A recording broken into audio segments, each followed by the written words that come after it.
ಕರ್ಮ ದೊಡ್ಡದು, ವಿಧಿ ದೊಡ್ಡದು. ಕುಂಡಲಿಯಲ್ಲಿರುವಂಥ ದೋಷಗಳನ್ನು ಮೀರಿ, ಜಾತಕದಲ್ಲಿರುವ ದೋಷಗಳನ್ನು ಮೀರಿ ಕೂಡ ಒಬ್ಬ ವ್ಯಕ್ತಿ ಸಾಧನೆ ಮಾಡೋಕ್ಕಾಗತ್ತಾ? ನಮಗೆ ಸೂಟೇಬಲ್ ಆಗುವಂಥ ನಮಗೇನು ಚಾಣಾಕ್ಷತೆ ಇದೆ, ಆ ಚಾಣಾಕ್ಷತೆಯಲ್ಲಿ ನಾವು ಹೋಗೋದ್ರಿಂದ ಸಕ್ಸಸ್ ನಿಮ್ಗೆ ಸಿಗುತ್ತೆ.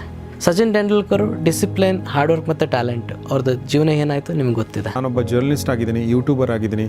ಇದೆಲ್ಲ ಹೇಗೆ ಗೊತ್ತಾಗುತ್ತೆ ಅಂದರೆ, ಲಗ್ನ, ಮೇಷ ಲಗ್ನ ಅಂತ ಹೇಳ್ತೀವಿ. ಈ ಲಗ್ನದಲ್ಲಿ ರವಿ ಆತ್ಮಕಾರಕ ಅಂತ ಹೇಳ್ತೀವಿ ನಾವು. ರವಿ ಹುಟ್ಟುವಂಥ ಮಗುವಿಗೆ ಮೇಷ ಲಗ್ನದಲ್ಲಿ ರವಿ ಉಚ್ಚ ಸ್ಥಾನದಲ್ಲಿ ಇದ್ದಾಗ ಈ ಪಂಚಮ ಶನಿ ಬಂದಾಗ ರಿಲೇಷನ್ಶಿಪ್ಪಲ್ಲಿ ತೊಂದರೆ ಆಗೋದು, ನಾನು ಲಾಸ್ಟ್ ಹೇಳಿದ ಪ್ರಕಾರ. ಅಷ್ಟಮ ಶನಿ ಬಂದಾಗ ಆರೋಗ್ಯಕ್ಕೆ, ಈ ದಶಮಾಧಿಪತಿಯಲ್ಲಿ ಶನಿ ನೀಚನಾಗಿ ಬಂದಾಗ ಉದ್ಯೋಗದಲ್ಲಿ, ಈ ರೀತಿ ಸಮಸ್ಯೆಗಳು ಅವ್ನು ಕೊಡ್ತಾನೆ. ನನ್ನ ಒಂದು ಪ್ರಶ್ನೆ ಏನಂದರೆ, ಈ ಒಂದು ಉದ್ಯೋಗ ಕಳೆದುಕೊಳ್ಳುವಂಥ ಭಯ ಇರುತ್ತಲ್ಲ, ಇದಕ್ಕೆ ಬೇರೆ ರೀಸನ್ಗಳು ನನಗೆ ಒಂದು ಹಂತಕ್ಕೆ ಅರ್ಥ ಆಗಿದೆ, ಹೊರಗಡೆ ಏನು ರೀಸನ್ಗಳು ಅರ್ಥ ಆಗಿದೆ. ಬಟ್ ಜ್ಯೋತಿಷದ ಪ್ರಕಾರ ಏನು ಕಾರಣಗಳು ಮತ್ತು ಏನು ಪರಿಹಾರಗಳು ಜೋಶಿ ಅವರೇ? ಈ ಜಾತಕದಲ್ಲಿ ದಶಮ ಸ್ಥಾನ ಅಂತಲೇ ಹೇಳ್ತೀವಿ. ಈ ದಶಮ ಸ್ಥಾನ ನಮ್ಮ ಕರ್ಮಗಳನ್ನು ಮತ್ತು ಉದ್ಯೋಗದ ಫಲಗಳನ್ನು ಹೇಳ್ತದೆ. ಅದಾದ ನಂತರ 11ನೇ ಸ್ಥಾನ ಅಂತ ಏನು ಹೇಳ್ತೀವಿ, ಈ ಉದ್ಯೋಗ ಏನೇ ಒಂದು ವ್ಯಾಪಾರ ಮಾಡಲಿ ಅದರಂತೆ ಬರುವಂಥ ಆದಾಯದ ಒಂದು ಗುಣಮಟ್ಟ ಹೇಳ್ತದೆ. ದಶಾವಧಿಗಳು ಅಂದರೆ ಗ್ರಹಗಳ ಇನ್ಫ್ಲೂಯೆನ್ಸ್, ಅದು ಹೇಗೆ ನಮ್ಮ ಜೀವನದಲ್ಲಿ ಪರಿಣಾಮ ಬೀರ್ತವೆ ಅಥವಾ ನಮ್ಮ ಜೀವನವನ್ನು ಹೇಗೆ ಬದಲಾಯಿಸ್ತವೆ? ಈ ರವಿ ಜಾತಕದಲ್ಲಿ ಉನ್ನತನಾಗಿದ್ದಾಗ ಆ 6 ಇಯರ್ಸ್ ಏನಿರ್ತದೆ ಅಂತಂದರೆ ನಿಮಗೆ ನೇಮ್, ಫೇಮ್ ಮತ್ತು ರೆಕಗ್ನಿಷನ್ ಕಂಟಿನ್ಯೂಸ್ ಆಗಿ ಸಿಗ್ತಾ ಹೋಗುತ್ತೆ. 6ನೇ ವರ್ಷಕ್ಕೆ ಒಂದು ಸೊಸೈಟಿಲಿ ಒಂದು ದೊಡ್ಡ ವ್ಯಾಲ್ಯೂಬಲ್ ಪರ್ಸನ್ ನೀವು ಆಗ್ತೀರಿ.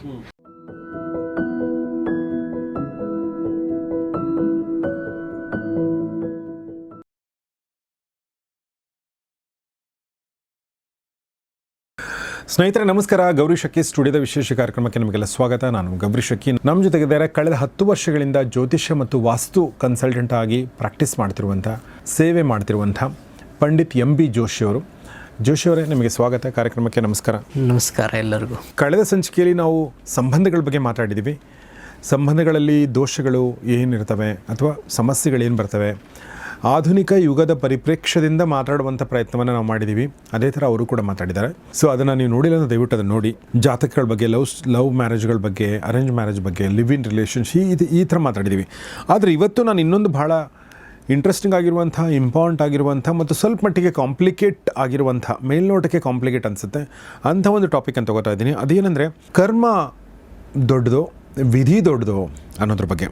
ಕಠಿಣ ಪರಿಶ್ರಮ ನಿಮ್ಮ ಜೀವನವನ್ನು ಬದಲಾಯಿಸಬಹುದಾ? ಅಂದರೆ ನಿಮ್ಮ ಜಾತಕದಲ್ಲಿ ಇರುವಂಥ ಎಲ್ಲ ದೋಷಗಳನ್ನ ಮೀರಿ, ನಿಮ್ಮ ಜಾತಕ ತುಂಬ ಚೆನ್ನಾಗಿಲ್ಲ, ನಿಮ್ಮ ಕುಂಡಲಿ ತುಂಬ ಚೆನ್ನಾಗಿಲ್ಲ, ನಿಮ್ಮ ಹಸ್ತ ತುಂಬ ಚೆನ್ನಾಗಿಲ್ಲ ಅಂದರೂ ಕೂಡ ನೀವು ಒಳ್ಳೆ ಕೆಲಸ ಮಾಡೋಕ್ಕೆ, ನೀವು ದುಡ್ಡು ಗಳಿಸೋಕ್ಕೆ, ನೀವು ಒಳ್ಳೆ ಪ್ರಖ್ಯಾತಿ ಗಳಿಸೋಕ್ಕೆ ಸಾಧ್ಯ ಆಗುತ್ತಾ ಅನ್ನೋದು ಪ್ರಶ್ನೆ.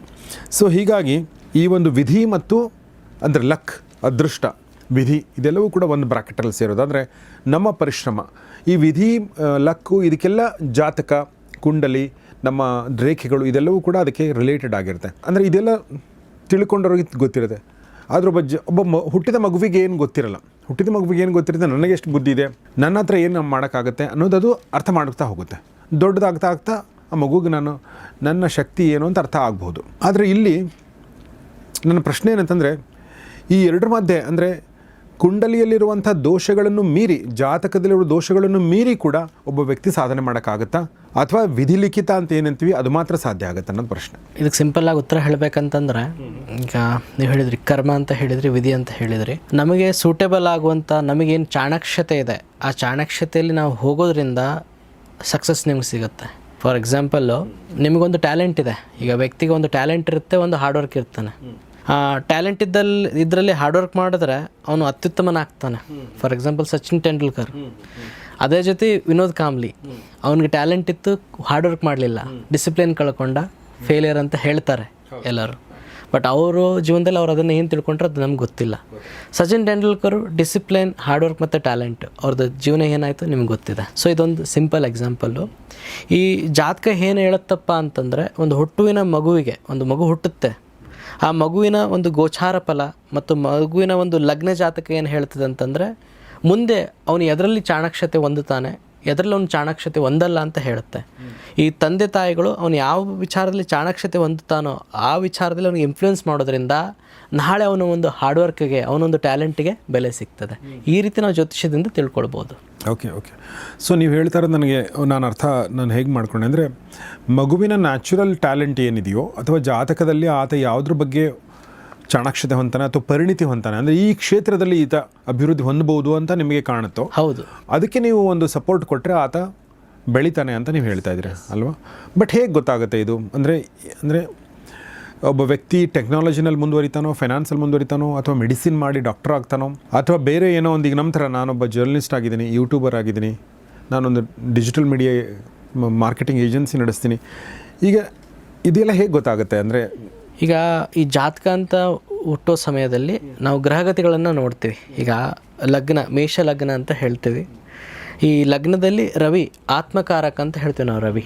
ರವಿ ಹುಟ್ಟುವಂಥ ಮಗುವಿಗೆ ಮೇಷ ಲಗ್ನದಲ್ಲಿ ರವಿ ಉಚ್ಚ ಸ್ಥಾನದಲ್ಲಿ ಇದ್ದಾಗ ರವಿ ಆತ್ಮಕಾರಕ ಎಲ್ಲ ವಿಚಾರದಲ್ಲೂ ಕೂಡ ಹಂಗೆ ಮಲ್ಟಿ ಟ್ಯಾಲೆಂಟೆಡ್ ಅಂತ ಹೇಳ್ತೀವಿ. ಕೆಲವು ಜನಕ್ಕೆ ಏನಾದರೂ ಕೂಡ ಅವ್ರು ಚೆನ್ನಾಗಿ ಮಾಡ್ತಾರೆ, ಮುಂದೆ ಹೋಗ್ತಾ ಇರ್ತಾರೆ. ಇವ್ರಿಗೆ ರವಿ ಚೆನ್ನಾಗಿರ್ತಾನೆ. ಕೆಲವು ಜನ ಮೆಡಿಸಿನ್ಸ್ ಒಳ್ಳೆ ಸರ್ಜನ್ ಆಗ್ತಾರೆ, ಒಳ್ಳೆ ಡಾಕ್ಟರ್ಸ್ ಆಗ್ತಾರೆ. ಅವರ ಜಾತಕದಲ್ಲಿ ಮಂಗಳ ಚೆನ್ನಾಗಿರ್ತಾನೆ. ಇದು ಮೊದಲಿಂದ ಬರೋದು. ಅದಾದ ನಂತರ ಕೆಲವು ಜನಕ್ಕೆ ಏನಪ್ಪ ಅಂತಂದರೆ ಮಧ್ಯ ವ್ಯವಸ್ಥೆಯಲ್ಲಿ ಜೀವನದಲ್ಲಿ, ಅಂದರೆ 21-30 ವರ್ಷಗಳ ಕಡೆನೂ ಅವ್ರು ಸ್ಟ್ರಗಲ್ ಮಾಡ್ತಾ ಇರ್ತಾರೆ, ಕ್ಲಿಕ್ ಅನ್ನೋದು ಆಗ್ತಿರಲ್ಲ. ಬಟ್ 31 ವರ್ಷ ಆದಮೇಲೆ ಅವ್ರಿಗೆ ರಾಜಯೋಗಗಳು ಬಂದಾಗ ಅತ್ಯುತ್ತಮರಾಗಿ ಅವರೇ ಒಂದು ದೊಡ್ಡ ಲೆವೆಲ್ಗೆ ಹೋಗಿಬಿಡ್ತಾರೆ. ಸೊ ಸಮಯ ನಿರ್ಣಯ ಮಾಡ್ತದೆ, ಜಾತಕ ನಿರ್ಣಯ ಮಾಡ್ತದೆ, ಅವರು ಮಾಡುವಂಥ ಪರಿಶ್ರಮ ನಿರ್ಣಯ ಮಾಡುತ್ತೆ. ಸೊ ಯಾವುದು ಮುಖ್ಯ ಇಲ್ಲಿ? ಜಾತಕ ಮುಖ್ಯನಾ, ಪರಿಶ್ರಮ ಮುಖ್ಯನಾ? ಪರಿಶ್ರಮ ಪ್ಲಸ್ ಜಾತಕ ಎರಡೂ ಮುಖ್ಯ ಆಗ್ತದೆ. ಓಕೆ. ಸೊ ಹಾಗಾಗಿ ತುಂಬ ಜನ ಸಲಹೆ ತೊಗೊಳ್ಳಕ್ಕೆ ಬರ್ತಾರೆ. ನಾವು ಯಾವ ಟೈಮಲ್ಲಿ ಇದನ್ನು ಮಾಡಿದ್ರೆ ಒಳ್ಳೇದಾಗ್ತದೆ, ನನಗಿದು ಸೂಟಬಲ್ ಆಗ್ತದೋ ಇಲ್ಲೋ, ಈ ಕರಿಯರ್ ನಾನು ಹೋಗ್ಬೋದೋ ಇಲ್ಲೋ, ಇಲ್ಲ ನಾನು ಅಬ್ರಾಡ್ ಅಪರ್ಚುನಿಟಿ ನೋಡ್ಕೊಳ್ಳೋ ಬಿಡ್ಲೋ, ಈ ರೀತಿ ಕ್ವಶನ್ಸ್ಗಳು ನಮ್ಮ ಕ್ಲೈಂಟ್ಸ್ ಬಂದಾಗ ಕೇಳ್ತಾರೆ ಸಹಜವಾಗಿ. ಹಾಗಾದರೆ ಏನು ನಿಶ್ಚಿತ ಮತ್ತು ಏನನ್ನು ಬದಲಾಯಿಸ್ಬೋದು ಅನ್ನೋದು ನೆಕ್ಸ್ಟ್ ಪ್ರಶ್ನೆ ಬರುತ್ತೆ. ನಿಶ್ಚಿತ ಅಂದರೆ ನಮ್ಮ ಜಾತಕದಲ್ಲಿ ಇದು ಇದೆ, ಇದನ್ನು ಬದಲಾಯಿಸೋಕ್ಕಾಗಲ್ಲ. ಓಕೆ, ಇದು ನೀವು ಬದಲಾಯಿಸಬಹುದು. ಓಕೆ, ನಿಮ್ಮ ಪರಿಶ್ರಮದ ಮೂಲಕ ಏನೋ ನನಗೆ ಗೊತ್ತಿಲ್ಲ ಅದು ಹೇಗೆ ಬದಲಾಯಿಸ್ಬೋದು ಅಂಥೇಳಿ. ಯಾವುದರ ಬದಲಾಯಿಸಬಹುದು ಅಂದರೆ ಪ್ರೀ ರಿಟರ್ನ್ ಇರ್ತಾವಲ್ವ ನಿಮ್ಮ ಪ್ರಕಾರ, ಅಂದರೆ ಜ್ಯೋತಿಷದ ಪ್ರಕಾರ ಪ್ರೀ ರಿಟರ್ನ್. ಒಂದು ಮಗು ಈ ಒಂದು ಲಗ್ನದಲ್ಲಿ ಈ ನಕ್ಷತ್ರದಲ್ಲಿ ಹುಟ್ಟಿದರೆ ಇದು ಹೀಗೆ ಅಂತ ಇರುತ್ತಲ್ವ. ಅದರಲ್ಲಿ 100 ಅಂಶಗಳಿದೆ ಅಂದರೆ ಎಷ್ಟು ಅಂಶಗಳನ್ನ ಬದಲಾಯಿಸ್ಬೋದು, ಎಷ್ಟು ಪ್ರತಿಶತ ಅಂಶಗಳನ್ನ ಬದಲಾಯಿಸ್ಬೋದು, ಮತ್ತು ಯಾವ ಅಂಶಗಳನ್ನ ಬದಲಾಯಿಸ್ಬೋದು ಜೋಶಿ ಅವರು? ಈ ಪ್ರಶ್ನೆ ಬಂದಾಗ ಈಗ ಹೇಳಿದ್ರಿ, ಒಂದು ಮಗುವಿಗೆ ನೀವು ಹೇಳಿದ್ರಿ ಅವರ ಸಮಯ ಸರಿಯಾಗಿ ನಡೀತಾ ಇರೋದಿಲ್ಲ. ಈಗ ಫಾರ್ ಎಕ್ಸಾಂಪಲ್ ಗೋಚಾರ ಬಲ ಅಂತ ತೊಗೊಳ್ತೀವಿ. ಇಲ್ಲಿ 7.5 ಅನ್ನೋ ತುಂಬ ನೀವು ಕೇಳ್ತಿರ್ಬೋದು. ಅವರೆಲ್ಲ ಎಕ್ಸ್ಪರ್ಟ್ ಇರ್ತಾರೆ, ಆ ಫೀಲ್ಡಲ್ಲೆಲ್ಲ ಚೆನ್ನಾಗಿ ಮಾಡ್ತಾ ಇರ್ತಾರೆ. 7.5 ಬಂದಾಗ ಬರುವಂಥ ಸಮಸ್ಯೆಗಳಿಂದ ಅವರಿಗೆ ಈ ಕಾಂಟ್ರವರ್ಷಿಯಲ್ಲಿ ಏನಾದರೂ ಸಮಸ್ಯೆಗಳಾಗೋದು, ಇಲ್ಲ ಉದ್ಯೋಗದಲ್ಲಿ ತೆಗೆದು ಹಾಕುವಂಥದ್ದು, ಇಲ್ಲ ಸ್ಪೋರ್ಟ್ಸಲ್ಲಿದ್ದರೆ ಇಂಜುರಿಗಳಾಗೋದು, ಇಂಥದ್ದು ಸಮಯ ಇದ್ದಾಗ ಆ ತಾತ್ಕಾಲಿಕ ಸಮಯಕ್ಕೆ ಅವ್ರಿಗೆ ತೊಂದರೆ ಕೊಡುತ್ತೆ. ಆ ಸಮಯ ಪಾರಾದಮೇಲೆ ಮತ್ತೆ ಅವರು ಸಕ್ಸಸ್ ದಾರಿಯಲ್ಲಿ ನಡೀತಾರೆ. ಕೆಲವು ಜನಕ್ಕೆ ಅದು ಸೂಟೇಬಲ್ ಆಗೋದಿಲ್ಲ, ಆದರೂ ಪರಿಶ್ರಮ ಪಡ್ತಾ ಇರ್ತಾರೆ. ನೀವು ಹೇಳಿದ್ರಲ್ಲ ಪ್ರೆಸೆಂಟ್ ಟೈಮಿಗೆ ಮ್ಯಾಚ್ ಆಗಬೇಕು. ಫಾರ್ ಎಕ್ಸಾಂಪಲ್ ಕೆಲವು ಟೆಕ್ನಾಲಜಿ ನಾವೇನು ಮಾಡ್ತೀವಿ ಪ್ರೆಸೆಂಟ್ ಟೈಮಿಗೆ ತಕ್ಕಂತ ಮಾಡಿದ್ರೆ ನಾವು ಮುಂದಕ್ಕೆ ಹೋಗ್ತೀವಿ, ಇಲ್ಲಾಂದರೆ ಹಿಂದುಳಿತೀವಿ. ಸೊ ಇಂಥ ವಿಚಾರದಲ್ಲಿ ಅವ್ರಿಗೆ ಪರಿಣಿತಿ ಇರಲಿಲ್ಲಪ್ಪ ಅಂತಂದರೆ ಅವಾಗೇನು ಮಾಡ್ತಾರೆ, ಅವ್ರು ಹಿಂದುಳಿತಾರೆ. ಸೊ ಅವ್ರು ತೊಗೊಳ್ಳುವಂಥ ಡಿಸಿಷನ್ಸು, ಅದಕ್ಕೆ ನಾವು ಏನು ಅದಕ್ಕೆ ಸಲಹೆ ಕೊಡ್ತೀವಿ ಅದು ಎರಡೂ ಮ್ಯಾಚ್ ಆದರೆ ಅದನ್ನು ಸರಿ ಮಾಡ್ಕೊಳ್ಬೋದು. ಇಲ್ಲ ಬ್ಲೈಂಡಾಗಿ ಒಂದೇ ದಾರಿಲಿ ಹೋಗ್ತಾ ಇದ್ದರೆ ಅವ್ರನ್ನ ಅವ್ರು ಚೇಂಜ್ ಮಾಡ್ಕೊಳ್ಳಿಲ್ಲ ಅಂತಂದರೆ ಸಮಸ್ಯೆಗೀಡಾಗಿ ಅವ್ರು ಹಿಂದುಳಿತಾರೆ. ಓಕೆ, ಒಂದು ವ್ಯಕ್ತಿ ಪರಿಶ್ರಮ ಪಟ್ಟು ಓಕೆ ನೀವು ಹೇಳಿದ ಹಾಗೆ ಸಕ್ಸಸ್ ಕಾಣೋದ್ರ ಬಗ್ಗೆ ನೀವು ಹೇಳಿದ್ರಿ. ಆದರೆ ಒಂದು ಮಗುವಿನ ಜಾತಕ ಅಂತ ನೀವೇನು ಬರೀತಿರಲ್ವ, ಅಥವಾ ಜಾತಕ ಅಂತ ಏನು ಕೊಡ್ತಿರಲ್ವ, ಸೊ ತಂದೆ ತಾಯಿಗಳಿಗೆ ಪ್ರಾಯಶಃ ನೀವು ತಂದೆ ತಾಯಿಗಳಿಗೆ ಹೇಳಿದಾಗ, ಅಥವಾ ಆ ಒಬ್ಬ ವ್ಯಕ್ತಿ 21-20 ವರ್ಷ ದಾಟಿದಾಗ, ಅಥವಾ 14 ವರ್ಷ 15 ವರ್ಷ ದಾಟಿ PUC ಮಾಡೋ ಟೈಮಲ್ಲಿ ಈಗ ನಾನು ಸೈನ್ಸ್ ತೊಗೋಬೇಕಾ, ಕಾಮರ್ಸ್ ತೊಗೋಬೇಕಾ, ಆರ್ಟ್ಸ್ ತೊಗೋಬೇಕಾ, ಅಥವಾ ಬೇರೆ ಏನಾದರೂ ಮಾಡಬೇಕಾ ಅನ್ನೋ ಡೌಟ್ ಇರುತ್ತೆ. 21 ವರ್ಷ ಆದಮೇಲೆ ಯಾವ ಫೀಲ್ಡಿಗೆ ಹೋಗಲಿ, ಓಕೆ ನಾನು ಸೈನ್ಸ್ ಮಾಡಿದ್ದೀನಿ ಬಟ್ ಸೈನ್ಸಲ್ಲಿ ನಾನು ಏನು ಮಾಡಲಿ ಅಂತಿರುತ್ತಲ್ವ. ಅಲ್ಲಿ ನೀವು ನನ್ನ ಒಂದು ಪ್ರಶ್ನೆ ಏನಂತಂದರೆ, ಜಾತಕದ ಪ್ರಕಾರ ಇದು ನಿನಗೆ ಗಟ್ಟಿಯಾಗಿರುವಂಥದ್ದು, ಆದರೆ ಇದನ್ನು ಬದಲಾಯಿಸ್ಕೊಳ್ಬೋದು ಅಂದರೆ ಯಾವುದನ್ನ ಗಟ್ಟಿ, ಯಾವುದು ಬದಲಾಯಿಸ್ಕೊಳ್ಬೋದು? ಇದಕ್ಕೊಂದು ಎಕ್ಸಾಂಪಲ್ ನಾನು ಹೇಳ್ಬೋದು.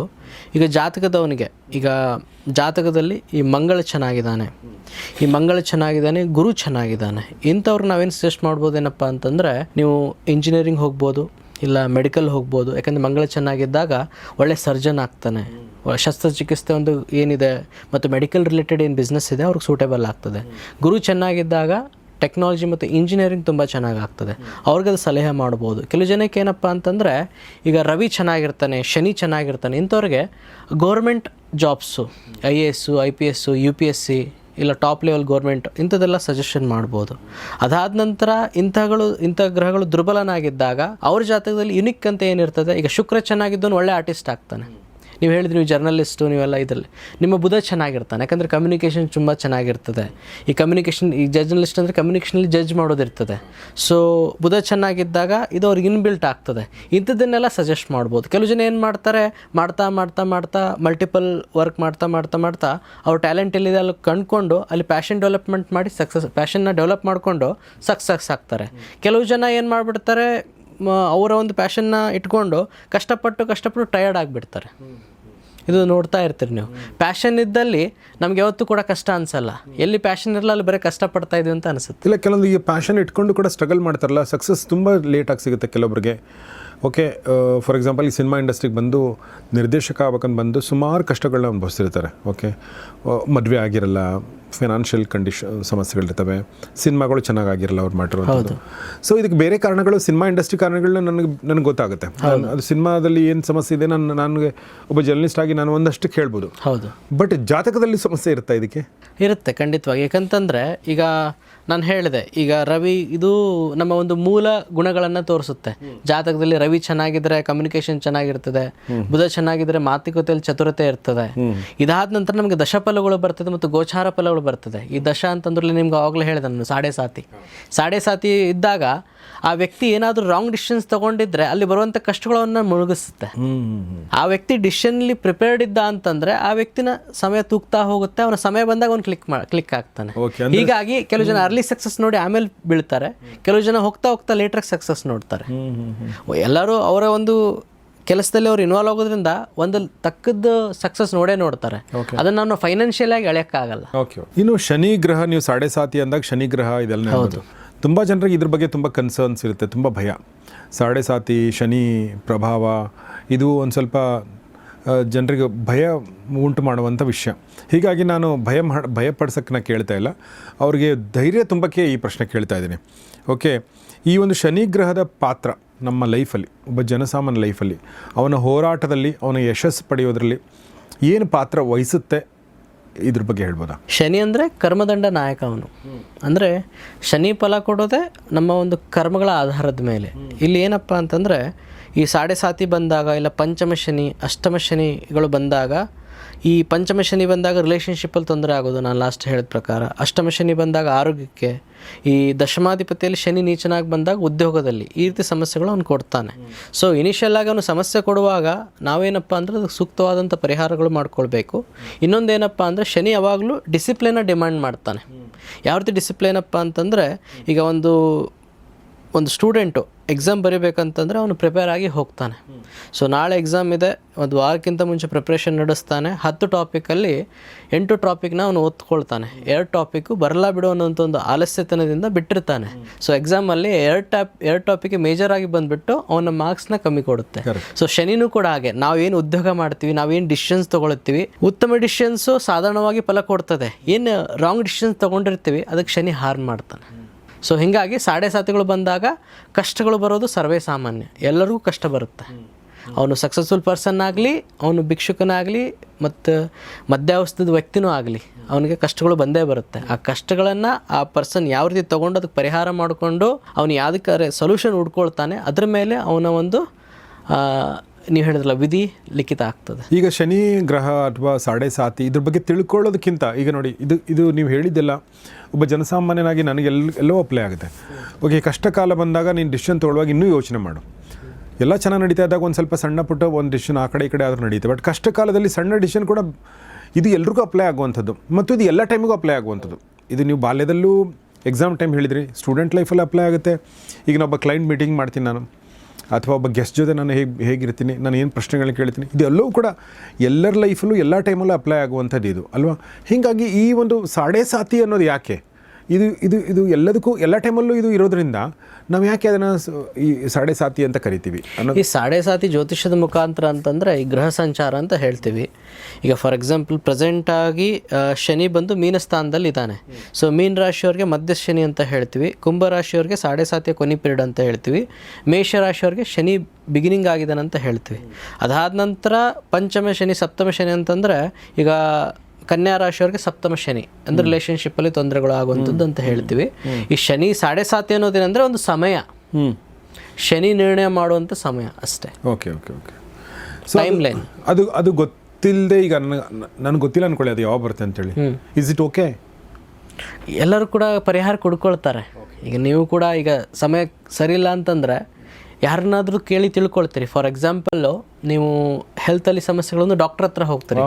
ಸಮಯ ಸರಿ ಇರಲಾರ್ದಾಗ ಸರ್ವೇ ಸಾಮಾನ್ಯ ನಮ್ಮ ಒಂದು ಸನಾತನ ಧರ್ಮದಲ್ಲಿ, ಹಿಂದೂ ಕಲ್ಚರಲ್ಲಿ ನಾವೇನು ಮಾಡ್ತೀವಪ್ಪ ಅಂತಂದರೆ ನಮ್ಮ ಮನೇಲಿ ಹಿರಿಯರಿಗೆ ಕೇಳೋದು, ನಮ್ಗೆ ಗೊತ್ತಿರುವಂಥ ಸ್ನೇಹಿತರಿಗೆ ಕೇಳೋದು. ಆ ಕೇಳಿದಾಗ ಸರ್ವೇ ಸಾಮಾನ್ಯವಾಗಿ ಜ್ಯೋತಿಷ್ಯ ಅನ್ನೋದು ಬೆಳಕಿಗೆ ಬಂದೇ ಬರುತ್ತೆ ಆ ಟೈಮಲ್ಲಿ. ಆ ಟೈಮಲ್ಲಿ ಜ್ಯೋತಿಷ್ಯ ನೀವು ಪರಿಹಾರ ಸೂಚಿಸುತ್ತೆ ಅಂತ ಹೇಳ್ತಾ ಇದ್ದೀವಿ. ಹೌದು. ಓಕೆ. ಸೊ ಇನ್ನು ನೆಕ್ಸ್ಟ್ ನಾನು ಕೇಳಬೇಕು ಅನ್ನೋ ಪ್ರಶ್ನೆ ಏನಂತಂದರೆ, ಈಗ ಒಂದು ಲೈಫಲ್ಲಿ ನಾವು ಸ್ಟೂಡೆಂಟ್ ಲೈಫ್ ದಾಟಿದ ಮೇಲೆ ನಾವು ಮಾಡುವಂಥದ್ದೇ ಉದ್ಯೋಗ. ಓಕೆ, ಭಾಳಷ್ಟು ಜನ ಉದ್ಯೋಗ ಮಾಡ್ತಾರೆ, ಗಂಡಸರು ಮಾಡ್ತಾರೆ, ಹೆಣ್ಮಕ್ಳು ಈಗಿನ ಕಾಲದಲ್ಲಿ ಭಾಳಷ್ಟು ಸಂಖ್ಯೆಯಲ್ಲಿ ಮಾಡ್ತಾರೆ. ಸೊ ಉದ್ಯೋಗ ಅಂತಂದಾಗ ಅಲ್ಲಿ ಬರುವಂಥದ್ದು ಏನಂತಂದರೆ, ಉದ್ಯೋಗ ಸಿಗುವಂಥದ್ದು ಮತ್ತು ಉದ್ಯೋಗ ಕಳೆದುಕೊಳ್ಳುವಂಥದ್ದು ಎರಡೂ ಕೂಡ ನಮಗೆ ನಮ್ಮ ಲೈಫಲ್ಲಿ ತುಂಬ ಇಂಪಾರ್ಟೆಂಟ್. ಅಂದರೆ ಉದ್ಯೋಗ ಸಿಗುವಂಥದ್ದು ನಮಗೆ ಭಾಳ ಮುಖ್ಯ. ಕಳೆದುಕೊಳ್ಳೋ ಒಂದು ಭಯ ಕೂಡ ಇರುತ್ತೆ, ಅಕಸ್ಮಾತ್ ಕಳೆದುಕೊಂಡ್ರೆ ಅನ್ನೋದೊಂದು ಇರುತ್ತೆ. ನಮ್ಮ ಸಂಸ್ಕೃತದಲ್ಲಿ ಒಂದು ಸುಭಾಷಿತ ಇದೆ, ಉದ್ಯೋಗಂ ಪುರುಷ ಲಕ್ಷಣಂ ಅಂತ. ಓಕೆ, ಅಂದರೆ ಹೆಣ್ಮಕ್ಳು ಕೆಲಸ ಮಾಡಬಾರ್ದಂತಲ್ಲ, ಅಥವಾ ಮಾಡಲ್ಲ ಅಂತಲ್ಲ, ಅವ್ರು ಮಾಡ್ತಾರೆ. ಬಟ್ ಒಂದು ಕಾಲಕ್ಕೆ ಉದ್ಯೋಗ ಅಂದರೆ ಹೊರಗಡೆ ಹೋಗಿ ಮಾಡೋದು ಆಗಿತ್ತು. ಗೃಹಕೃತ್ಯ ಅಂದರೆ ಹೆಣ್ಣು ಮನೆ ಎರಡೂ ಉದ್ಯೋಗಗಳೇ. ಬಟ್ ಹೊರಗಡೆ ಹೋಗಿ ಮಾಡಬೇಕಾದ್ರೆ ನೀವು ತುಂಬ ಜನರ ಜೊತೆ ನೀವು ಮಿಂಗಲ್ ಆಗಬೇಕಾಗತ್ತೆ, ನೀವು ವ್ಯವಹಾರಗಳು ಮಾಡಬೇಕಾಗತ್ತೆ. ಹೀಗಾಗಿ ಆ ಟೈಮಲ್ಲಿ ಹಿಂದಿನ ಕಾಲದಲ್ಲಿ ಗಂಡಸರು ಮಾಡ್ತಿದ್ರು ಜಾಸ್ತಿ. ಹೀಗಾಗಿ ಆ ಒಂದು ನಾಣ್ಣುಡಿ ಬಂದಿದೆ. ನನ್ನ ಒಂದು ಪ್ರಶ್ನೆ ಏನಂದರೆ, ಈ ಒಂದು ಉದ್ಯೋಗ ಕಳೆದುಕೊಳ್ಳುವಂಥ ಭಯ ಇರುತ್ತಲ್ಲ, ಇದಕ್ಕೆ ಬೇರೆ ರೀಸನ್ಗಳು ನನಗೆ ಒಂದು ಹಂತಕ್ಕೆ ಅರ್ಥ ಆಗಿದೆ, ಹೊರಗಡೆ ಏನು ರೀಸನ್ಗಳು ಅರ್ಥ ಆಗಿದೆ. ಬಟ್ ಜ್ಯೋತಿಷದ ಪ್ರಕಾರ ಏನು ಕಾರಣಗಳು ಮತ್ತು ಏನು ಪರಿಹಾರಗಳು ಜೋಶಿಯವರೇ? ಈ ಜಾತಕದಲ್ಲಿ ದಶಮ ಸ್ಥಾನ ಅಂತಲೇ ಹೇಳ್ತೀವಿ. ಈ ದಶಮ ಸ್ಥಾನ ನಮ್ಮ ಕರ್ಮಗಳನ್ನು ಮತ್ತು ಉದ್ಯೋಗದ ಫಲಗಳನ್ನು ಹೇಳ್ತದೆ. ಅದಾದ ನಂತರ 11ನೇ ಸ್ಥಾನ ಅಂತ ಏನು ಹೇಳ್ತೀವಿ, ಈ ಉದ್ಯೋಗ ಏನೇ ಒಂದು ವ್ಯಾಪಾರ ಮಾಡಲಿ ಅದರಂತೆ ಬರುವಂಥ ಆದಾಯದ ಒಂದು ಗುಣಮಟ್ಟ ಹೇಳ್ತದೆ. ಈ 10 ಮತ್ತು 11 ಅದಕ್ಕೆ ದಶಮ ಭಾವ, ಏಕಾದಶ ಭಾವ ನಾವು ಉದ್ಯೋಗಕ್ಕೆ ರಿಲೇಟೆಡ್ ಅಂತ ಹೇಳ್ತೀವಿ. ಈ ಎರಡೂ ಮನೆಗಳಲ್ಲಿ ಬರುವಂಥ ಗ್ರಹ ಫಲಗಳಿಂದ ನಮ್ಮ ಒಂದು ಉದ್ಯೋಗದಲ್ಲಿ ನಾವು ಉಳಿತೀವೋ ಇಲ್ವೋ, ಆ ಉದ್ಯೋಗ ನಮಗೆ ಸೂಟ್ ಆಗುತ್ತೋ ಇಲ್ಲೋ, ಆ ಉದ್ಯೋಗದಲ್ಲಿ ಯಾವಾಗ ನಮಗೆ ಸಮಸ್ಯೆ ಬರ್ಬೋದು ಅಂತ ಕ್ಲಿಯರಾಗಿ ತಿಳ್ಕೊಳ್ಬೋದು. ಒಂದು ಉದಾಹರಣೆ ಏನಪ್ಪ ಅಂತಂದರೆ, ಈ ದಶಮ ಭಾವದಲ್ಲಿ ರಾಹು ಇದ್ದಾನೆ. ರಾಹು ದಶ ಪ್ರಾರಂಭ ಆಗಿದೆ. ಈ ರಾಹು ದಶ ಪ್ರಾರಂಭ ಆದಾಗ ಉದ್ಯೋಗದಲ್ಲಿ ಕಾಂಟ್ರವರ್ಷಿಯಲ್ನಿಂದ ಏನೋ ಒಂದು ಕಾಂಟ್ರವರ್ಸಿ ನಿಮ್ಮ ಮೇಲೆ ಬಂದು ಆ ಉದ್ಯೋಗದಿಂದ ನಿಮ್ಮನ್ನ ಸ್ಥಗಿತರಾಗ್ತಾರೆ. ಏನೋ ಒಂದು ರಾಂಗ್ ಡಿಸಿಷನ್ ನೀವು ತೊಗೊಂಡಿರ್ತೀರ, ಆ ರಾಂಗ್ ಡಿಸಿಷನ್ನಿಂದ ನಿಮ್ಮ ಮೇಲೆ ಅತಿಯಾದಂಥ ಬ್ಲೇಮ್ಸ್ಗಳು ಬಂದು ಆ ಉದ್ಯೋಗದಿಂದ ಸ್ಥಗಿತಾರೆ. ಇದು ಸಡನ್ನಾಗಿ ಹೋಗುವಂಥದ್ದು ಜಾಬ್.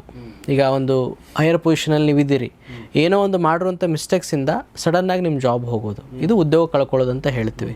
ಅಕಸ್ಮಾತಾಗಿ ಅಲ್ಲಿ ಶನಿ ದುರ್ಬಲನಾಗಿದ್ದಾಗ ಏನಾಗುತ್ತಪ್ಪ ಅಂತಂದರೆ, ಜಾಬಲ್ಲಿ ಒಂದು ಹಂತ ಮಟ್ಟಿಗೆ ಬೆಳೆದು ಶನಿ ದಶೆ ಬಂದುಬಿಟ್ಲೆ ಸ್ಟೆಬಿಲಿಟಿ ಕಳ್ಕೊಂಡ್ಬಿಡ್ತೀರಿ, ಅದು ಹಾಗೆ ಕಂಟಿನ್ಯೂ ಆಗ್ತಾ ಹೋಗುತ್ತೆ. ಈ ರೀತಿ ನಾವು ಉದ್ಯೋಗದಲ್ಲಿ ಸಮಸ್ಯೆ ಆಗ್ತದೋ ಇಲ್ವೋ, ಸಮಸ್ಯೆ ಬರುತ್ತೋ ಇಲ್ವೋ ಅಂತ ಹೇಳಿ ಜ್ಯೋತಿಷ್ಯದ ಮುಖಾಂತರ ತಿಳ್ಕೊಳ್ಬೋದು ಮತ್ತು ಅದಕ್ಕೆ ಪರಿಹಾರಗಳನ್ನು ಕೂಡ ಮಾಡ್ಕೋಬೋದು. ಓಕೆ, ಏನು ಪರಿಹಾರಗಳನ್ನ ಸೂಚಿಸ್ತೀರಿ? ಈ ಪರಿಹಾರ ಅಂತಂದರೆ ಸರ್ವೇ ಸಾಮಾನ್ಯವಾಗಿ ಉದ್ಯೋಗದ ಸಲುವಾಗಿ ಉದ್ಯೋಗ ಆಗಲಿ, ಎಜುಕೇಷನ್ ಆಗಲಿ, ಏಕಾಗ್ರತೆ ಬಹಳ ಮುಖ್ಯ ಆಗ್ತದೆ. ಎಷ್ಟೋ ಜನಕ್ಕೆ ಬ್ರಾಹ್ಮಿ ಮುಹೂರ್ತನ ಬಹಳ ಉಲ್ಲಂಘನೆ ಮಾಡ್ತಾರೆ. ಸೊ ಸರಳ ಪರಿಹಾರ ಏನಪ್ಪ ಅಂತಂದರೆ, ಈ 10ರಲ್ಲಿ ಶನಿ ನೀಚನಾಗಿದ್ದಾಗ ಉದ್ಯೋಗದಲ್ಲಿ ಪೊಲಿಟಿಕ್ಸಿಂದ ನಿಮಗೆ ಅಪಾರ್ಚುನಿಟೀಸ್ ಸಿಗೋದಿಲ್ಲ. ಅದರ ಸಲುವಾಗಿ ಬೆಳಗ್ಗೆ ಬ್ರಾಹ್ಮಿ ಮುಹೂರ್ತದಲ್ಲಿ ಶನಿ ಜಪಾನ ಮಾಡೋದು, ಏಕಾಗ್ರತೆನ ಗಳಿಸ್ಕೊಳ್ಳೋದು. ಏಕಾಗ್ರತೆ ಗಳಿಸ್ಕೊಳ್ಳೋದ್ರಿಂದ ಏನಾಗುತ್ತಪ್ಪ ಅಂತಂದರೆ, ಮನಸ್ಸು ಬಹಳ ಪಾಸಿಟಿವ್ ಆಗಿರ್ತದೆ. ನೀವು ಉದ್ಯೋಗದಲ್ಲಿ ಏನನ್ನೂ ಕೂಡ ಕೆಟ್ಟದಾಗಿ ಮಾತಾಡಲ್ಲ, ಅತಿ ಆತುರಕ್ಕೆ ಹೋಗಲ್ಲ. ಆ ಸಮಯದಲ್ಲಿ ನಿಮ್ಮ ಒಂದು ಸಮಯ ಬಂದಾಗ ನಿಮ್ಗೆ ಉದ್ಯೋಗದಲ್ಲಿ ಅವಕಾಶ ಸಿಕ್ಕು ನೀವು ಮುಂದಕ್ಕೆ ಹೋಗ್ತೀರಿ. ಇನ್ನೊಂದು ಪ್ರಶ್ನೆ ಇಲ್ಲಿರುವಂಥದ್ದು, ದಶಾವಧಿಗಳು ಅಂದರೆ ಗ್ರಹಗಳ ಇನ್ಫ್ಲೂಯೆನ್ಸ್, ಅದು ಹೇಗೆ ನಮ್ಮ ಜೀವನದಲ್ಲಿ ಪರಿಣಾಮ ಬೀರ್ತವೆ ಅಥವಾ ನಮ್ಮ ಜೀವನವನ್ನು ಹೇಗೆ ಬದಲಾಯಿಸ್ತವೆ? ಓಕೆ, ಇದನ್ನು ನಾವು ಹೇಳಬೇಕಂತಂದರೆ, ಈ ದಶಾವಧಿ ಅಂತಂದರೆ ಒಂದು ಗ್ರಹದ ಒಂದು ಇನ್ಫ್ಲೂಯೆನ್ಸ್ ನಿಮ್ಮ ಜಾತಕದ ಮೇಲೆ ಸುಮಾರು ವರ್ಷಗಳೇ ಇರುವಂಥದ್ದು. ಫಾರ್ ಎಕ್ಸಾಂಪಲ್ಲು, ಈ ಮಂಗಳ ದಶ ಬರ್ತದೆ, ಈ ಮಂಗಳ 9 ವರ್ಷ ಇರ್ತಾನೆ. ಅದಾದ ನಂತರ ರವಿ ದಶ ಬರ್ತದೆ, 6 ವರ್ಷ ಬರ್ತದೆ. ಈ ರವಿ ಜಾತಕದಲ್ಲಿ ಉನ್ನತನಾಗಿದ್ದಾಗ ಆ 6 ಇಯರ್ಸ್ ಏನಿರ್ತದೆ ಅಂತಂದರೆ, ನಿಮಗೆ ನೇಮ್, ಫೇಮ್ ಮತ್ತು ರೆಕಗ್ನಿಷನ್ ಕಂಟಿನ್ಯೂಸ್ ಆಗಿ ಸಿಗ್ತಾ ಹೋಗುತ್ತೆ. ಈ 6 ವರ್ಷಗಳಿಗೆ ನೇಮು, ಫೇಮು ಮತ್ತು ಸಕ್ಸಸ್ ಕಂಟಿನ್ಯೂ ಆಗಿ ಸಿಕ್ಬಿಟ್ಟು 6ನೇ ವರ್ಷಕ್ಕೆ ಒಂದು ಸೊಸೈಟಿಲಿ ಒಂದು ದೊಡ್ಡ ವ್ಯಾಲ್ಯೂಬಲ್ ಪರ್ಸನ್ ನೀವು ಆಗ್ತೀರಿ. ಈ ಸೊಸೈಟಿ ಅಂತಂದರೆ ನಾಟ್ ಸೋಷಲ್ ಅಂತ ಹೇಳ್ತಿರೋದು. ನೀವು ಒಂದು ವರ್ಕ್ ಮಾಡುವಂಥ ಒಂದು ಏನು ಕಂಪ್ನಿ ಇದೆ, ಅದು ಕೂಡ ನಿಮ್ಗೊಂದು ಸೊಸೈಟಿ ಇದ್ದಂಗೆ. ಸೊ ಅಲ್ಲಿ ಒಂದು ಉತ್ತಮ ಮಟ್ಟಕ್ಕೆ ನೀವು ಇಳ್ತೀರಿ. ಫಿಲಿಮ್ ಇಂಡಸ್ಟ್ರಿ ಆದರೆ, ಇಲ್ಲ ಆರ್ಟ್ ಆದರೆ, ಏನೋ ಒಂದು ಕ್ಷೇತ್ರ ಆಗಲಿ, ಆ ಕ್ಷೇತ್ರದಲ್ಲಿ ಒಂದು ಉನ್ನತ ಮಟ್ಟಕ್ಕೆ ನೀವು ಬರ್ತೀರಿ. ಆ ಮಟ್ಟಕ್ಕೆ ಬಂದು ನಿಂತ್ಕೊಳ್ಳುವಂಥ ಸಮಯ ರವಿ ದಶಾಫಲವಾಗಿ ತೋರಿಸ್ತಾನೆ. ಅದೇ ನೆಗೆಟಿವ್ ಇತ್ತಪ್ಪ ಅಂತಂದರೆ, ಒಂದು ಒಳ್ಳೆಯ ಉತ್ತಮ ಮಟ್ಟಕ್ಕೆ ಬಂದುಬಿಟ್ಟು ಆ ಸಮಯದಲ್ಲಿ ಎಲೆಕ್ಷನ್ಸ್ಗಳು ಗೆಲ್ಲಕ್ಕಾಗಲ್ಲ ಕೆಲವು ಜನಕ್ಕೆ. ಅದಾದ ನಂತರ ಉದ್ಯೋಗ ಚೆನ್ನಾಗಿರ್ತದೆ, ಕೆಲಸ ಸಿಗ್ತಾ ಇರ್ತದೆ, ಕೆಲಸ ಮಾಡ್ತಾ ಇರ್ತಾರೆ, ಬಟ್ ಪ್ರಮೋಷನ್ಸ್ ಆಗ್ತಾ ಇರಲ್ಲ, ಅವರ ಪಕ್ಕದವ್ರಿಗೆ ಪ್ರಮೋಷನ್ ಆಗ್ತಾ ಇರ್ತದೆ. ಈ ರೀತಿ ದಶಾಫಲ ಚೆನ್ನಾಗಿತ್ತಂತಂದರೆ ನೇಮ್ ಫೇಮ್ ಸಿಕ್ಬಿಡುತ್ತೆ. ದಶಾಫಲ ಸ್ವಲ್ಪ ಕೆಟ್ಟದಾಗಿತ್ತಂದರೆ ಆ ದಶದ ಮುಖಾಂತರ, ಫಾರ್ ಎಕ್ಸಾಂಪಲ್ ಶುಕ್ರ ದಶೆಯಲ್ಲಿ ಮದುವೆ ಆಗೋದು, ಮಕ್ಕಳಾಗೋದು, ಲೈಫ್ ಸೆಟ್ಲ್ ಆಗೋದು, ದಾಂಪತ್ಯ ಜೀವನ ಚೆನ್ನಾಗಿರೋದು ಹಿಂಗಾಗ್ತದೆ. ಶನಿ ದಶೆಯಲ್ಲಿ ಶನಿ ಚೆನ್ನಾಗಿತ್ತಂತಂದರೆ ಅತಿಯಾದಂಥ ಐಶ್ವರ್ಯ ಕೊಡ್ತಾನೆ, ರಾಜಯೋಗಗಳನ್ನು ಅವನು ಕ್ರಿಯೇಟ್ ಮಾಡ್ತಾನೆ. ಶನಿ ನೀಚನಾಗಿದ್ದರೆ ಕಷ್ಟದ ಮೇಲೆ ಕಷ್ಟ ಬಿಟ್ಕೊಂಡು 10-15 ವರ್ಷಗಳ ಸಕ್ಸಸ್ ನೀವು ನೋಡಲ್ಲ. ಲೈಫ್ ಹೋಗ್ತಾ ಇರುತ್ತೆ, ಬಟ್ ನೀವು ಅಂದ್ಕೊಂಡಿರೋಂಥ ಸಕ್ಸಸ್ ನಿಮ್ಗೆ ಸಿಗ್ತಾ ಇರಲ್ಲ. ಈ ರೀತಿ ದಶಾ ಭುಕ್ತಿಗಳು ನಿಮ್ಮ ಲೈಫ್ನ ಡಿಸೈಡ್ ಮಾಡ್ತವೆ. ಓಕೆ, ಇನ್ನು ಕೊನೆಯದಾಗಿ ನಾನು ಭಾಳ ಇಂಪಾರ್ಟೆಂಟ್ ಪ್ರಶ್ನೆ ಕೇಳಬೇಕು ಅಂದ್ಕೊಂಡೆ. ಎಲ್ರಿಗೂ ಕೂಡ ಕೆಲಸ ಮಾಡಬೇಕಂತ ಅಂದರೆ ಉದ್ಯೋಗದಲ್ಲಿ ನಾವೇನೆಲ್ಲ ಎಕ್ಸ್ಪೆಕ್ಟ್ ಮಾಡ್ತೀವಿ, ಉದ್ಯೋಗದಲ್ಲಿ ಪ್ರಮೋಷನ್ ಆಗ್ಬೇಕಂತ ಎಕ್ಸ್ಪೆಕ್ಟ್ ಮಾಡ್ತೀವಿ, ಉದ್ಯೋಗದಲ್ಲಿ ಸಂಬಳ ಜಾಸ್ತಿ ಆಗ್ಬೇಕಂತ ಎಕ್ಸ್ಪೆಕ್ಟ್ ಮಾಡ್ತೀವಿ. ಓಕೆ, ಒಳ್ಳೆ ಕಂಪ್ನಿನಲ್ಲಿ ಕೆಲಸ ಸಿಗಲಿ ಅಂತ ನಾವು ಅನ್ಕೋತೀವಿ. ಇದೆಲ್ಲವೂ ಕೂಡ ಪ್ರತಿಯೊಬ್ಬ ವ್ಯಕ್ತಿ ಕೂಡ ಇದನ್ನು ಎಕ್ಸ್ಪೆಕ್ಟ್ ಮಾಡ್ತಾನೆ. ಇದಕ್ಕಾಗಿ ನಾವು ಮಾಡಬೇಕಾಗಿರೋದು ಏನು, ನಾವು ಮಾಡ್ತಿರ್ತೀವಿ. ಅಂದರೆ ಅದೂ ಮಾಡಿಲ್ಲ ಅಂತಂದರೆ ಏನೂ ಮಾಡೋಕ್ಕಾಗಲ್ಲ. ಒಳ್ಳೆ ಕೆಲಸ ಮಾಡಬೇಕಾಗುತ್ತೆ, ಕರೆಕ್ಟ್ ಟೈಮ್ ಬರಬೇಕಾಗುತ್ತೆ, ಹೇಳಿದ್ದ ಕೆಲಸ ನಾವು ಮಾಡಬೇಕಾಗುತ್ತೆ, ಹೇಳದೇ ಇರೋದು ಒಂದಷ್ಟು ಮಾಡಬೇಕಾಗುತ್ತೆ, ಪ್ರೊಆಕ್ಟಿವ್. ಇದೆಲ್ಲ ಒಬ್ಬ ಒಳ್ಳೆಯ ಎಂಪ್ಲಾಯಿಗೆ ಗೊತ್ತಿರುವಂಥ ವಿಚಾರಗಳೇ ಅಂತ ನಾನು ಅನ್ಕೋತೀನಿ. ಇದರ ಹೊರತಾಗಿ ಜ್ಯೋತಿಷ್ಯದ ದೃಷ್ಟಿಕೋನದಲ್ಲಿ ನೋಡಿದರೆ, ಓಕೆ, ಈ ಒಂದು ಉದ್ಯೋಗದ ಒಂದು ಒಳ್ಳೆಯ ಉದ್ಯೋಗ ಸಿಗೋಕ್ಕೆ, ಒಳ್ಳೆ ಪ್ರಮೋಷನ್ ಸಿಗೋಕ್ಕೆ ನಿಮ್ಮ ಪ್ರಕಾರ ಏನೆಲ್ಲ ಮಾಡಬೇಕು? ಅಂದರೆ ಲೌಕಿಕ ಕೆಲಸಗಳಿದೆ, ಅದನ್ನು ಬಿಟ್ಟು ಬೇರೆ ಏನು ನಿಮ್ಮ ಪ್ರಕಾರ ಮಾಡಬೇಕಾಗತ್ತೆ? ಈಗ ಕೆಲವು ಜನ ಏನು ಮಾಡ್ತಿರ್ತಾರಂತಂದರೆ, ನೀವು ಹೇಳಿದ ಎಲ್ಲ ಗುಣಗಳು ಅವರಲ್ಲಿ ಇರ್ತವೆ, ಬಟ್ ಅವರು ಅಲ್ಲಿ ಕೆಲಸ ಮಾಡ್ತಿರ್ತಾರೆ. ಆ ಕೆಲಸ ಮಾಡೋ ಜಾಗದಲ್ಲಿ ಅವ್ರಿಗೆ ಜನಾಕರ್ಷಣೆ ಮತ್ತು ಧನಾಕರ್ಷಣೆ ಇರೋದಿಲ್ಲ. ಅಂದರೆ ಅವ್ರು ಎಷ್ಟೇ ಕೆಲಸ ಮಾಡಿದ್ರು ಕೂಡ, ಎಷ್ಟೇ ಅವ್ರು ಒಳ್ಳೆಯವರಿದ್ದರೂ ಕೂಡ ಒಂದು ರೆಕಗ್ನಿಷನ್ ಅವ್ರಲ್ಲಿ ಸಿಗ್ತಾ ಇರೋದಿಲ್ಲ. ಹಾಗಾಗಿ ಜಾಬ್ನ ಅವ್ರು ಚೇಂಜ್ ಮಾಡ್ಬೋದು. ಈಗ ಇರುವಂಥ ಜಾಬ್ನ, ಇರುವಂಥ ಕಂಪ್ನಿನ ಬಿಟ್ಟು ಮತ್ತೊಂದು ಕಂಪ್ನಿ ಚೇಂಜ್ ಮಾಡ್ಕೊಳ್ಬೋದು. ಆ ಚೇಂಜ್ ಮಾಡ್ಕೊಳ್ಳೋದ್ರಿಂದ ಇಲ್ಲಿ ಸಿಗಲಾರ್ದಂಥ ರೆಕಗ್ನಿಷನ್ ಅಲ್ಲಿ ಸಿಗ್ತದೆ. ಇಲ್ಲ ಅಲ್ಲಿರುವಂಥ ಜಾಗ, ಈಗ ಬೆಂಗಳೂರಲ್ಲಿ ಅವ್ರು ಕೆಲಸ ಮಾಡ್ತಾ ಇರ್ತಾರೆ, ಈ ಕೆಲಸ ಆಗಿ ಬರೋದಿಲ್ಲ. ಅವರೇನಾದರೂ ಈಗ ಅಬ್ರಾಡ್ ಹೋಗಿ ಅದೇ ಕೆಲಸ ಮಾಡೋದ್ರಿಂದ ಅವ್ರಿಗೆ ಉನ್ನತವಾದಂಥ ಸ್ಯಾಲ್ರಿ ಬರೋದು, ಉನ್ನತವಾದಂಥ ರೆಕಗ್ನಿಷನ್ ಸಿಗೋದು, ಈ ರೀತಿ ಕೂಡ ಯೋಗಗಳು ಇರ್ತವೆ. ಅದನ್ನು ಜ್ಯೋತಿಷ್ಯದ ಮುಖಾಂತರ ತಿಳ್ಕೊಳ್ಬೋದು. ಮತ್ತು ಸ್ವಲ್ಪ ಸುಲಭ ಪರಿಹಾರಗಳಿಂದ ಒಂದು ಆಕರ್ಷಣೆಯನ್ನು ಕೂಡ ಗೇನ್ ಮಾಡ್ಕೊಳ್ಬೋದು ಅವರು. ಸೊ ಏನು ಪರಿಹಾರಗಳು ಸೂಚಿಸ್ತೀರಿ? ಅಂದರೆ ಈಗ ಒಬ್ಬ ವ್ಯಕ್ತಿಗೆ ಪ್ರಮೋಷನ್ ಆಗ್ತಾ ಇಲ್ಲ, ಸಂಬಳ ಜಾಸ್ತಿ ಆಗ್ತಾ ಇಲ್ಲ, ಒಳ್ಳೆ ಕಂಪ್ನಿ ಸಿಗ್ತಾ ಇಲ್ಲ ಅಂದರೆ ಅದಕ್ಕೆ ಪರಿಹಾರಗಳಿದೆಯಾ? ಹೌದು, ಪರಿಹಾರಗಳಿದ್ದಾವೆ. ಸರಳವಾದಂಥ ಪರಿಹಾರಗಳಂತಂದರೆ ಕೆಲವು ಸಿಂಪಲ್ಲಾಗಿ ಹೇಳಬೇಕಂತಂದರೆ, ಈ ಮೊದಲನೇದಾಗಿ ತಾವು ಹಾಕುವಂಥ ಬಟ್ಟೆಗಳು. ಈಗ ಶನಿ ದಶೆ ಇದ್ದಾಗ ಈ ಕಪ್ಪು ಬಟ್ಟೆ ಹಾಕ್ಕೊಂಡು ಆಫೀಸ್ಗೆ ಹೋಗಬಾರ್ದು, ದೃಷ್ಟಿಗೆ ಆಕರ್ಷಣೆ ಆಗ್ತದೆ. ಅದಾದ ನಂತರ ಈ ಕಪ್ಪು ಬಟ್ಟೆಯಿಂದ ಸೈಕಾಲಜಿಕಲಿ ತೊಂದರೆಗಳಾಗ್ತವೆ, ಅಂದರೆ ಆಕರ್ಷಣೆ ಬರೋದಿಲ್ಲ, ಪಾಸಿಟಿವಿಟಿ ಇರೋದಿಲ್ಲ. ಸೊ ಇದೊಂದು ಸಿಂಪಲ್ಲಾಗಿ ನಾನು ಹೇಳ್ತಾ ಇರೋದು.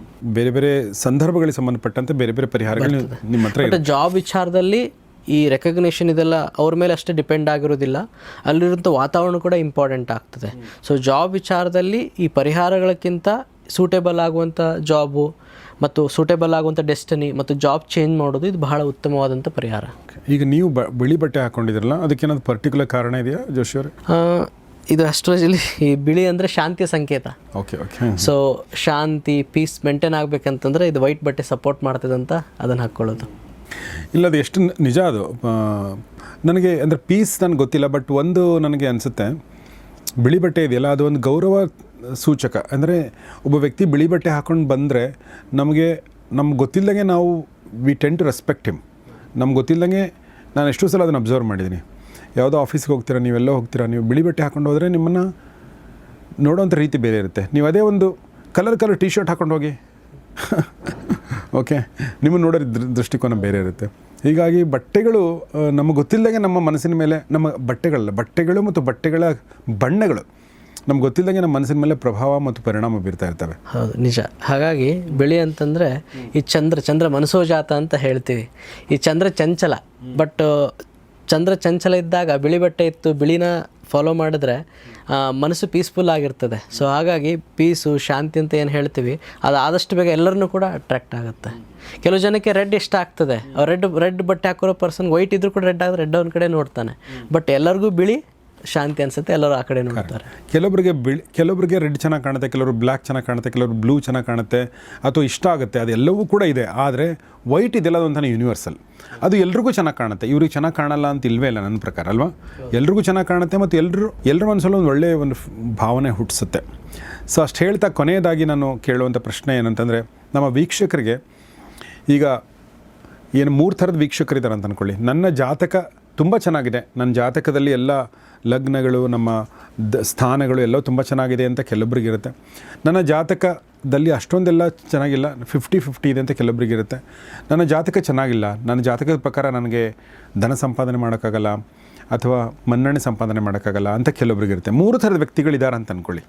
ಓಕೆ, ಈ 3 ಥರದ ವ್ಯಕ್ತಿಗಳಿಗೆ ನಿಮ್ಮ ಒಂದು ಕಿವಿ ಮಾತು ಏನು ಅಂದರೆ, ಜಾತಕ ಅನ್ನೋದು ವಿಧಿಲಿಖಿತ ಅಥವಾ ನಿಮ್ಮ ನಕ್ಷತ್ರಗಳು ನೀವು ಡಿಸೈಡ್ ಮಾಡೋಕ್ಕಾಗಲ್ಲ, ಹೀಗಾಗಿ ಅದು ಇದೆ. ಬಟ್ ಅದನ್ನು ಮೀರಿದ ನಿಮ್ಮ ಪ್ರಯತ್ನದ ಬಗ್ಗೆ, ಅದನ್ನು ಮೀರಿದ ಒಂದು ನಿಮ್ಮ ಒಂದು ಸಂಕಲ್ಪದ ಬಗ್ಗೆ, ಅದ್ರ ಬಗ್ಗೆ ಏನಾದರೂ ಹೇಳಕ್ಕೆ ಇಷ್ಟಪಡ್ತೀರಾ? ನಾನೇನು ಹೇಳ್ತೀನಪ್ಪ ಅಂತಂದರೆ, ಈಗ ಒಬ್ಬ ವ್ಯಕ್ತಿ ಈ ಕೆಲಸದಲ್ಲಿ ಅವನು ಅತ್ಯುತ್ತಮನಾಗಿದ್ದಾನೆ, ಕಷ್ಟಪಡ್ತಾ ಇದ್ದಾನೆ, ಅವ್ನಿಗೆ ಸಕ್ಸಸ್ ಸಿಗ್ತಾ ಇಲ್ಲ, ಅವ್ನಿಗೊಂದು ಕ್ಲಾರಿಟಿ ಸಿಗ್ತಾ ಇಲ್ಲ, ಎಲ್ಲೋ ಒಂದು ವಿಚಾರದಲ್ಲಿ ಹಿಂದುಳಿತಾ ಇದ್ದಾನೆ, ಒಂದು ಪ್ರೊಡಕ್ಟಿವಿಟಿ ಲೋ ಇದೆ, ಎಲ್ಲೋ ಅವನು ಆಲಸ್ಯತನ ತೋರಿಸ್ತಾ ಇದ್ದಾನೆ.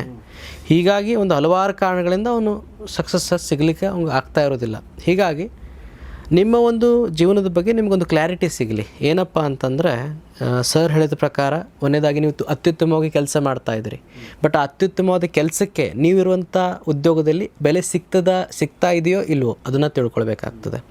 ಇನ್ನೊಂದು ವಿಚಾರದಲ್ಲಿ ನಿಮ್ಮಲ್ಲಿ ಟ್ಯಾಲೆಂಟ್ ಇದೆ, ಎಬಿಲಿಟಿ ಇದೆ, ಬಟ್ ಎಷ್ಟೋ ಕಾರಣಗಳಿಂದ ಆ ಎಬಿಲಿಟಿ ಮತ್ತು ಟ್ಯಾಲೆಂಟ್ನ ಶೋಕೇಸ್ ಮಾಡ್ಕೊಳ್ಳೋಕೆ ಆಗ್ತಾ ಇರೋದಿಲ್ಲ, ಅದೊಂದು ಆಗ್ತದೆ. ಮೂರನೇದಾಗಿ ಏನಪ್ಪ ಅಂತಂದರೆ, ಒಂದು ಆಲಸ್ಯತನದಿಂದ, ಒಂದು ಕೆಟ್ಟ ವಿಚಾರಗಳಿಂದ ಫೋಕಸ್ ಅನ್ನೋದು ಇರೋದಿಲ್ಲ, ಇದು ಕೂಡ 3ನೇದಾಗ್ತದೆ. ಇದನ್ನು ಜ್ಯೋತಿಷಾಸ್ತ್ರ ನಿಮಗೆ ಯಾಕೆ ನೀವು ಇಲ್ಲಿ ಹೀಗೆ ಹಿಂದುಳಿತಾ ಇದ್ದೀರಿ ಅಂತ ಹೇಳಿ ತಿಳಿಸಿಕೊಡ್ತದೆ. ಇದು ತಿಳ್ಕೊಂಡು ಅದಕ್ಕೆ ಸೂಕ್ತವಾದಂಥ ಪರಿಹಾರಗಳನ್ನು ಮಾಡ್ಕೊಳ್ಳೋದು, ಅದಕ್ಕೆ ಸೂಕ್ತವಾದಂಥ ಪರಿಹಾರ ಅಂತಂದರೆ ಪೂಜೆ ಪುನಸ್ಕಾರ ಅಷ್ಟೇ ಅಲ್ಲ, ನೀವು ತೊಗೊಳ್ಳುವಂಥ ಡಿಸಿಷನ್ಸ್ ಕೂಡ ಪರಿಹಾರ ಆಗ್ತದೆ. ಆ ಪರಿಹಾರಗಳನ್ನು ತಿಳ್ಕೊಳ್ಳೋದ್ರಿಂದ ನೀವು ಖಂಡಿತವಾಗಿ ನಿಮ್ಮ ಕರಿಯರಲ್ಲಿ ಸಕ್ಸಸ್ ದಾರಿಗೆ ನಡೀತೀರಿ. ಸೊ ತುಂಬ ಥ್ಯಾಂಕ್ಸ್ ಎಂ ಬಿ ಜೋಶಿ ಅವರೇ, ನಮ್ಮ ಜೊತೆ ಇಷ್ಟೊತ್ತು ಮಾತಾಡಿದ್ರಿ. ಅವರ ಒಂದು ಕನೆಕ್ಷನ್ ಬೇಕು, ಕಾಂಟ್ಯಾಕ್ಟ್ ಬೇಕು ಅಂದರೆ ಅದು ನಮ್ಮ ಸ್ಕ್ರೀನ್ ಮೇಲೂ ಕಾಣ್ತಾ ಇರುತ್ತೆ. ಜೊತೆಗೆ ಡಿಸ್ಕ್ರಿಪ್ಷನಲ್ಲಿ, ಕಮ್ಯುನಿಟಿ ಪೇಜಲ್ಲಿ ಮತ್ತು ಕಮೆಂಟ್ ಬಾಕ್ಸಲ್ಲಿ ಹಾಕಿ ಪಿನ್ ಮಾಡಿರ್ತಾರೆ. ನೀವು ಅವ್ರಿಗೆ ಫೋನ್ ಮಾಡೋದ್ರ ಮೂಲಕ ಅವ್ರನ್ನ ಸಂಪರ್ಕಿಸ್ಬೋದು ಮತ್ತು ಅವರ ಮೂಲಕ ನೀವು ನಿಮ್ಮ ಪರಿಹಾರಗಳನ್ನ ಕಂಡುಕೊಳ್ಬೋದು. ಅವರು ಬೆಂಗಳೂರಿನ ಮಲ್ಲೇಶ್ವರಂ ಮತ್ತು BTM ಲೇಔಟ್ ಈ ಎರಡರಲ್ಲೂ ಕೂಡ ನಿಮಗೆ ಸಿಗ್ತಾರೆ. ಅವರನ್ನು ಫೋನ್ ಮಾಡಿ, ಅವಶ್ಯಕತೆ ಇದ್ದರೂ ಫೋನ್ ಮಾಡಿ ಅವ್ರನ್ನ ಸಂಪರ್ಕಿಸಿ ಅಂತ ಕೇಳ್ತಾ ನಾನು ಈ ಕಾರ್ಯಕ್ರಮ ಮುಗಿಸ್ತಾ ಇದ್ದೀನಿ. So Pandit M B Joshi ಅವರಿಗೆ ನಿಮ್ಮೆಲ್ಲರ ಪರವಾಗಿ ಧನ್ಯವಾದಗಳನ್ನ ಹೇಳ್ತೀನಿ. ಸೊ ತುಂಬ ಧನ್ಯವಾದ ನಿಮಗೆ, ನಮ್ಮ ಜೊತೆ ಇಷ್ಟೊತ್ತು ಮಾತಾಡಿದ್ರಿ. Thank you very much. So ಸ್ನೇಹಿತರೆ, ಈ ಕುರಿತಾದ ನಿಮ್ಮ ಅನಿಸಿಕೆ ಅಭಿಪ್ರಾಯಗಳೇ ಸ್ವಾಗತ. ಮತ್ತು ನಾವು ಮಾತಾಡಿರುವಂಥ ವಿಚಾರಗಳಲ್ಲಿ ಯಾವುದಾದ್ರೂ ಪ್ರಶ್ನೆ ಇದ್ದರೆ ಆ ಪ್ರಶ್ನೆಯೂ ಕೂಡ ದಯವಿಟ್ಟು ಕಮೆಂಟ್ ಬಾಕ್ಸಲ್ಲಿ ಹಾಕಿ. ಆ ಪ್ರಶ್ನೆಗೆ ಪಂಡಿತ್ ಎಂ ಬಿ ಜೋಶಿ ಅವರ ಟೀಮ್ ಉತ್ತರ ಕೊಡಬಹುದು, ಇಲ್ಲಾಂದರೆ ಮುಂದೆ ಅವ್ರು ಬಂದಾಗ ಅದ್ರ ಬಗ್ಗೆ ನಾವು ಮಾತಾಡಬಹುದು. ಸೊ ನಿಮಗೇನೇ ಅನಿಸಿಕೆಗಳು, ನಿಮಗೆ ಪ್ರಶ್ನೆಗಳು ಅಥವಾ ಅನುಮಾನಗಳು ಏನೇ ಇದ್ದರೂ ಕೂಡ ನೀವು ತಿಳಿಸಿ, ನಿಮ್ಮ ಅಭಿಪ್ರಾಯಗಳನ್ನ ತಿಳಿಸಿ. ನೋಡ್ತಾರೆ ಗೌರಿ ಶಕ್ತಿ ಸ್ಟುಡಿಯೋ, ನೋಡ್ತಾರೆ ಒಳ್ಳೆಯ ಕಾರ್ಯಕ್ರಮಗಳನ್ನ. ನಮಸ್ಕಾರ.